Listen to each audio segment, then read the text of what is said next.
guys, it's Ellen Brock, novel editor. Today I'm going to talk about using backstory to actually enhance your scenes, to make them more interesting and more entertaining. Now, most writers are afraid to include unnecessary backstory because they don't want to make things too slow or to bog the reader down, and that's a really great way to handle backstory for the most part. But there are times where including unnecessary backstory can add more flavor or more interest to the story. In My Diary at the Edge of the World by Jodi Lynn Anderson, we learn that the main character has a tendency to be a little bit reckless or to get into trouble, and this is conveyed very clearly in the line, "My mom would say I'm just looking for trouble," which I do manage to find surprisingly often. Now, Anderson could have left it at that, and we would have a pretty good idea of what this character is like. But being reckless or getting into trouble can mean a lot of different things. So to give us a better sense of the type of trouble that the character finds herself in, Anderson chose to give us a few examples from backstory so that we have a better sense of who this character is and what we might expect from her. Sam's scooter is still sitting neglected in the garage from when I crashed it into a boulder over Christmas. Last year I had to get stitches after falling off the lunch table while I was trying to get my classmates to throw Cheerios into my mouth.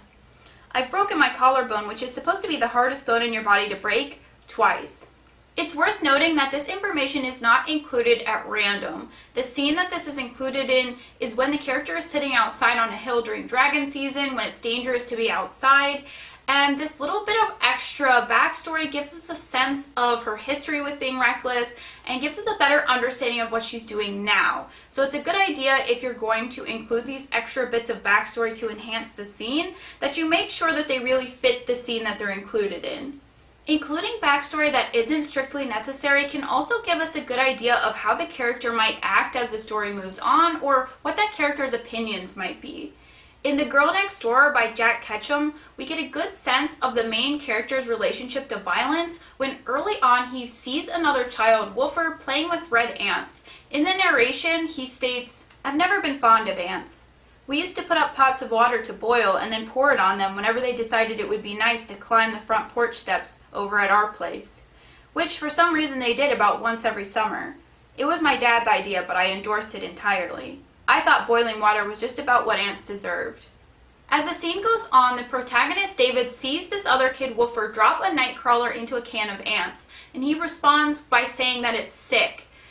What's interesting about this is that the novel as a whole has to do with the torture of a young girl by neighborhood kids, and this protagonist doesn't intervene to stop this torture and actually has very conflicted feelings about what it means and really struggles to come to terms with the violence that's occurring.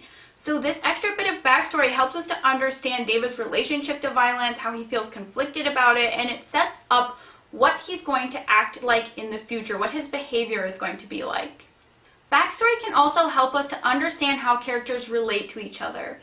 In The Wonder by Emma Donoghue, the main character, Lib, is a nurse taking care of a child who refuses to eat. While we get the sense that Lib is uncomfortable with this child's decision to not eat, we get an even better understanding of her relationship to hunger through a bit of backstory about how she experienced hunger in her own childhood. At school, Lib and her sister had always been hungry. It was the time the two of them had got along best, she remembered, the fellow feeling of prisoners, she supposed now. A sparing diet was considered beneficial for girls in particular because it kept the digestion in trim and built character. Lib didn't believe she lacked self-control, but she found hunger pointlessly distracting. It made one think of nothing but food. So in adult life, she never skipped a meal if she could help it.